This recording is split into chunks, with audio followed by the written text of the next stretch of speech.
Hello. Today we are going to talk about project management fundamentals for youth. Welcome to this presentation. We hope you enjoy and get a lot out of discussing project management fundamentals. The first question we want to ask is, what is a project? And how can you use project management to create the best solution for the project you have at hand? Let's define what is a project. A project is a temporary endeavor undertaken to create a unique product, service, or result. Temporary, meaning that the project has a beginning and an end. Endeavor, meaning that there is a series of tasks and activities that, when worked together, delivers value. And finally, the product, service, or result is unique, meaning that it requires its own plan. That then means a project is not regular, repeated, or routine work, and also it cannot be simple enough to be accomplished without having a plan. The next question to ask is it a project or is it operations? Remember, operations are ongoing. Operations do not have defined end dates, and they continue as long as an organization exists. Operations are also typically repetitive. The tasks involved in operations are usually repeated on a daily, weekly, or monthly basis. And operations are also typically stable over time. They maintain their stability and efficiency in the organization's day-to-day activities. So in order to practice this, let's take a look at a couple of examples. The first, building a football stadium for the FIFA World Cup. That's a project because it's got a defined beginning and end. Maintenance of the football stadium after the World Cup. Now that's day-to-day, ongoing, repeatable activities, so they're operations. Creating a new product from recycled materials, that is a project because, again, you've got a very specific and unique product that you're trying to develop. Producing the new product at the recycling facility after the official launch. Now those are operations because those are going to be repeatable, stable, and ongoing. Organizing your own 18th birthday party. Now that, again, has a defined beginning and an end date, so that's a project. And organizing birthday parties as an event planner. Now that's an operation because this is repeatable, stable, and ongoing.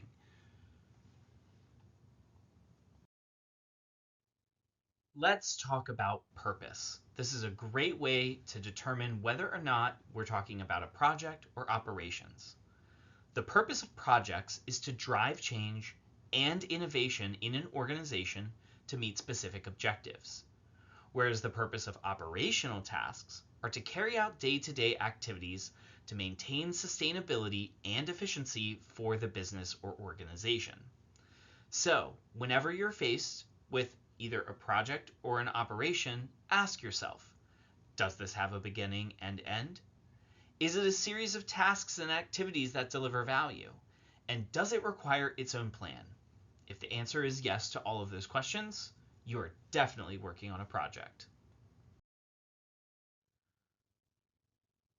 So in thinking about project management, it is really an approach to managing and controlling a project that includes the process of planning, of scheduling out your activities, and monitoring the progress of your project to achieve that specific goal your organization and business are working towards.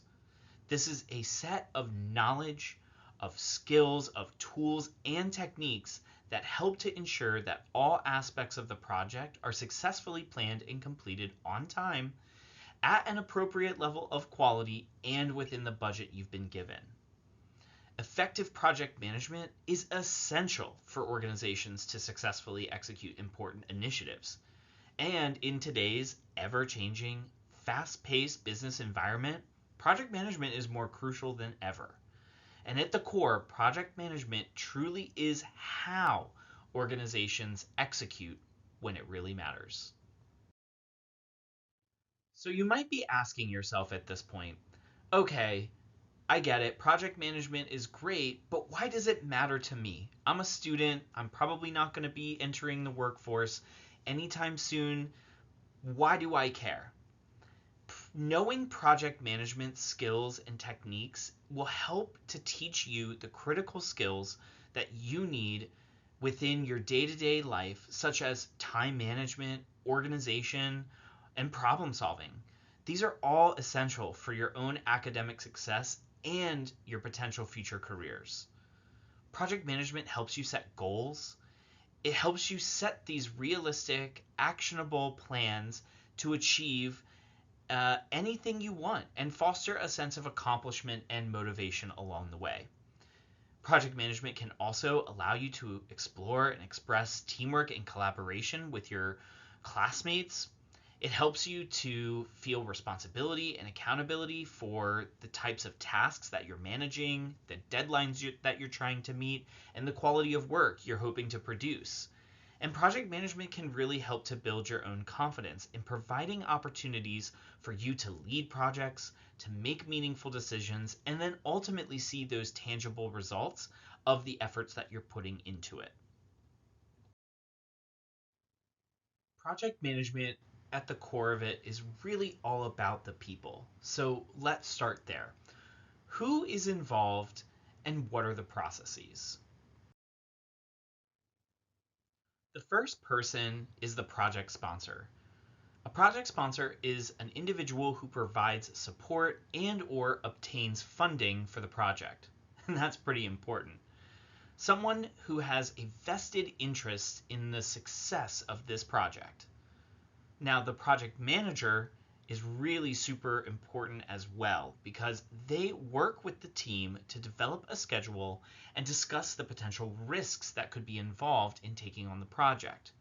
The project manager is also responsible for ensuring that the project is completed on time, within budget, and on the stated schedule. The team members, who are appointed individuals and or volunteers who work together to complete project tasks and deliverables. They are also really critical members of your team. And finally, stakeholders.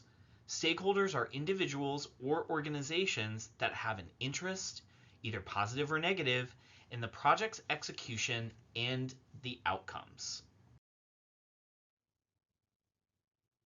This is probably the most important slide in this entire presentation because it shows you all of the core project management processes and how they interrelate and work together to help you from starting your project to closing. The first process is really about initiating. In this process, you'll be defining project goals, you'll be identifying your stakeholders, you'll be gathering information to understand the requirements of your project, and you'll use all of that information to develop a project charter. Next, once you've developed your project charter, you'll move into the planning process. Here's where you're going to create your project plan. This is the place where you'll define scope, you'll take a look and develop your schedule, you'll also consider your budget. This is also the part of the process where you'll identify risks and the mitigation strategies that you might employ along the way. Now, the next part of the phase is executing. Executing is the part of the process where you start to allocate and manage all of your resources, and this is where you're actually implementing the project plan.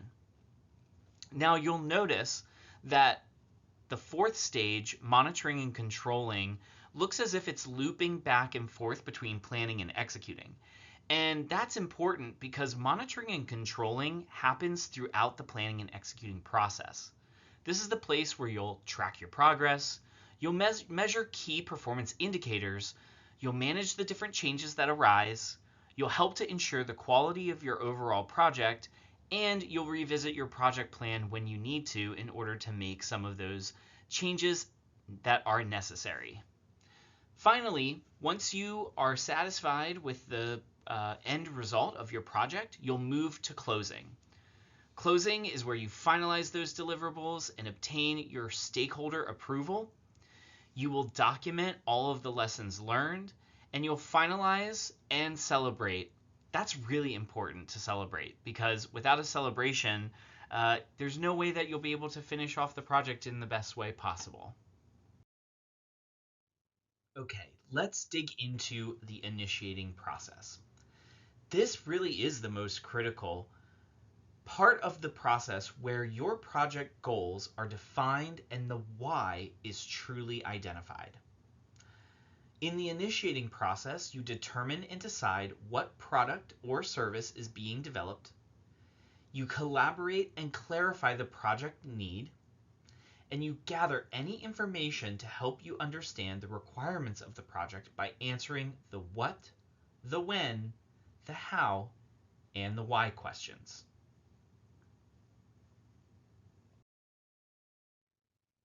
In order to get you familiar with this part of the process, we've developed this short graphic that helps you to think through those critical questions in the initiating process.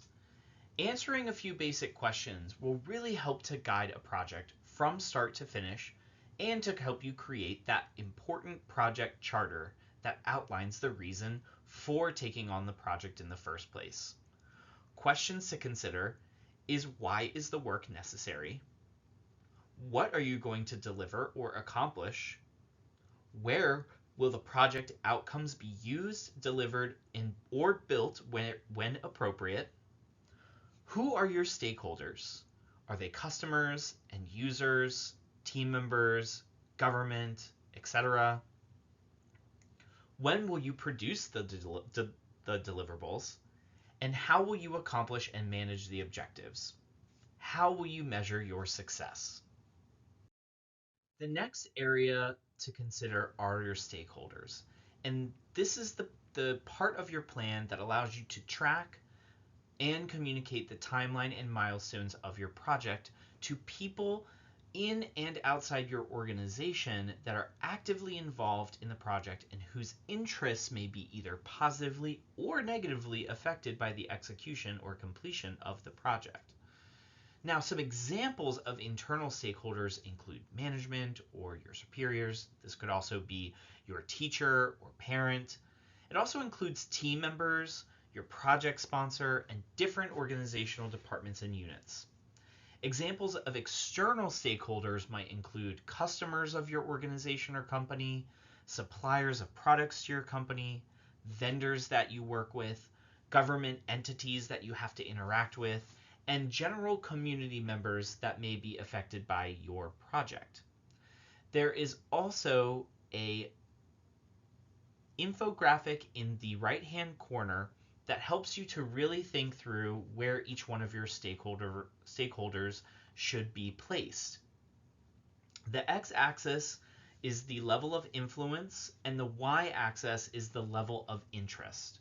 So a stakeholder would be marginal if they have a low level of influence and a low level of interest.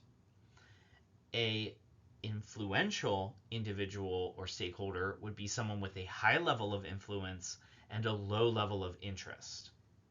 Now, someone affected would be someone with a high level of interest and a low level of influence. And finally, a key player in your project would be someone with a high level of influence and a high level of interest. The next process is the planning process, and this is where all the details get laid out. The plan created at this point in the process will guide your team through the execution of the project. Things included are the project scope, which outlines what will and will not be included in the project. It also includes a budget, the team roles, the milestones you hope to reach, and deadlines associated with your project. This is the process where it is also important to think about the potential risks and create a plan to mitigate those risks or make sure that they minimize the opportunity to happen. A stakeholder management plan is also a part of this planning process, and a communication plan. So, planning process involves organizing and identifying the components of a project, and the project manager and the team work collaboratively to develop the scope of work, create what's called a work breakdown schedule, which we'll talk about later, identify resources, estimate the time needed to accomplish specific tasks, and recommend major deliverables along the way. Let's talk about project scope. Scope is a project's boundaries and what work will be done during the project lifecycle. The scope defines the project's parameters and establishes what is called a baseline for measuring success. Scope provides a common understanding of project expectations, what will and what will not be done. In other words, what is in scope and what is out of scope. So going through this process will allow you to produce what's called a scope statement. Now, a scope statement clarifies and expands the information that was originally produced in the project charter, but also adds additional and important information as part of the planning process. These will include the constraints of the projects, the assumptions of your project, the risks that you may have to mitigate with your project, and the boundaries of your project. That includes what will and will not be a part of this project. And finally, what is called user acceptance criteria. User acceptance criteria is what the stakeholders will accept as completed deliverables. Let's dig into the project work breakdown structure, otherwise known as the WBS. This is a really useful tool because it is a checklist of all the work, the deliverables, and tasks that you need to undertake in completing your project, prioritized in their order of completion. When you're creating a work breakdown structure, you will identify all of the major tasks and activities that are associated with your project. You'll work to put those tasks in the order of completion with which they need to happen. And you'll also work to identify the deliverables and the milestones that you'll want to hit along the way to show that you're making progress on completing your project on time, in scope, and on budget. So in this case, the example that we have here is a birthday celebration. And we've broken that down into a variety of different major categories that include guests, food and beverage, supplies, setup, and cleanup. Now you can create sub-tasks and deliverables under these major categories to help you further define all of the different tasks and deliverables that are associated with these different parts and pieces. For instance, under supplies, you may have to think about getting a birthday cake, you may have to think about getting utensils, party favors, decorations, presents, etc. You can nestle under supplies all of those different tasks and deliverables to be completed so that you can better manage and follow your project from start to finish. The next part of project management planning is developing your project schedule. This is where you plan, track, and communicate the timeline and milestones of your project. The easiest way to determine the schedule is to ask these three questions. First, when should each task and deliverable be completed? Second, who is responsible for each deliverable and task? And third, is it realistic to complete the work in the estimated time frame? The next part of the planning process is all around communication. It is the most powerful tool you have to ensure that all stakeholders are heard and considered throughout the duration of your project. Now, what are some of the steps for effective communication, you may ask? The first is to listen. You must focus and be patient to make sure everyone feels heard and included in the process. Make a list of all the different individuals and groups who need to both hear from you and to be heard. Be an ally. Advocate for all voices to be included in the process. Make sure you are documenting everyone's input so that you can refer to it when necessary. Create safe spaces for open dialogue so your team can feel like their opinions and their ideas matter and are heard. And also celebrate our differences. We are all different and we think differently. Encouraging each other and talk creatively together. Develop a plan that answers the following questions. What needs to be communicated? When does the information need to be distributed? Who should receive the information? All stakeholders or just some? Where should the information be distributed to? And how and in what format should the information be presented? One of the important parts of project management that a lot of people sometimes forget to follow through on is thinking about and managing risk. So, what is risk as it relates to your project? Well, it's essentially what could go wrong. It's an uncertain future event which, should it occur, will have an impact on the objectives and successes of your project. Now, it's also important here to mention that risks can be positive. For example, a software update allows a milestone to be completed earlier than planned. That could be a risk, but it could also be positive in that it positively impacts the overall completion date of your project. So, as you are thinking about identifying, analyzing, developing a response plan, and monitoring your risks, don't always just think of them as a negative thing. Think of them as positive potentially as well. Now, we have a table here that you can use to get some experience in going through a risk plan. So you'll see here, you'll want to, in the risk column, identify all of the risks that you could see with your project. In the impact column, you'll want to use a rating of 1 to 5, 1 being low impact and 5 being high impact, to determine what you think the impact of that particular risk will be on your project. The next column is the likelihood of the risk. So again, you can use a scale of 1 to 5, 1 being a low likelihood of that risk coming to fruition, or 5 being a very high likelihood that that risk will come to pass.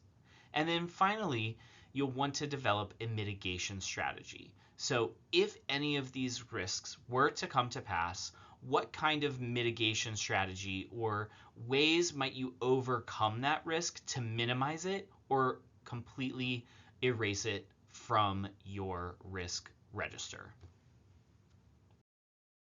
We are now in the executing process, and this is where the real work begins.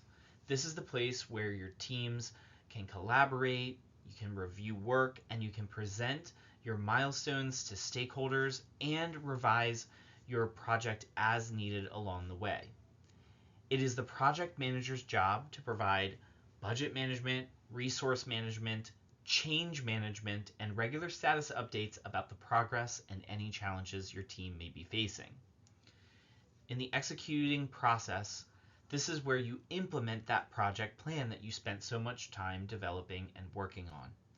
This is also where you regularly communicate with the team and have discussions that are vital to the success of the project. And it is important to identify and mitigate issues quickly and ensure progress is in line with the plan. Now let's move on to monitoring and controlling. Project management monitoring and controlling means actively reviewing the status of your project as it proceeds, evaluating potential obstacles, and implementing necessary changes. During this phase, organizations need to juggle several responsibilities, including keeping to the schedule, staying within budget, and keeping to the scope that you agreed to.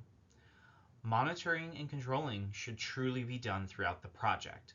This is where we review and track progress, We manage project issues and change requests.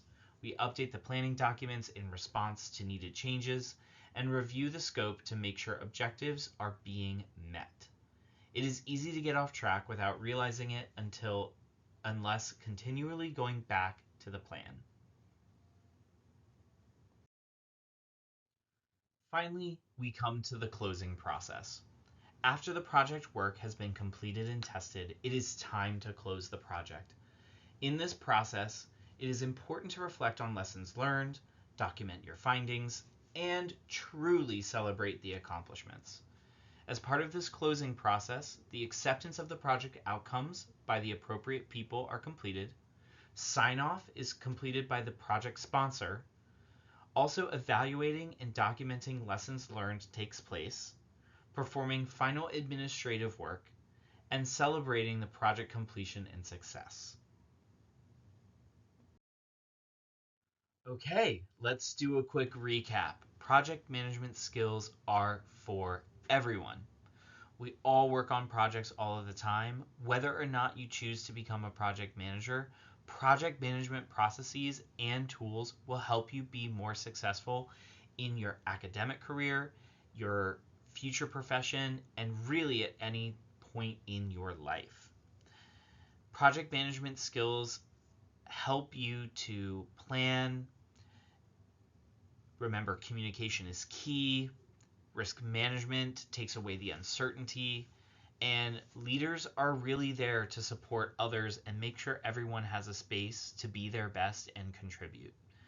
I hope you've learned at least a little bit about project management and feel like you can go out and take on complex projects with ease and confidence.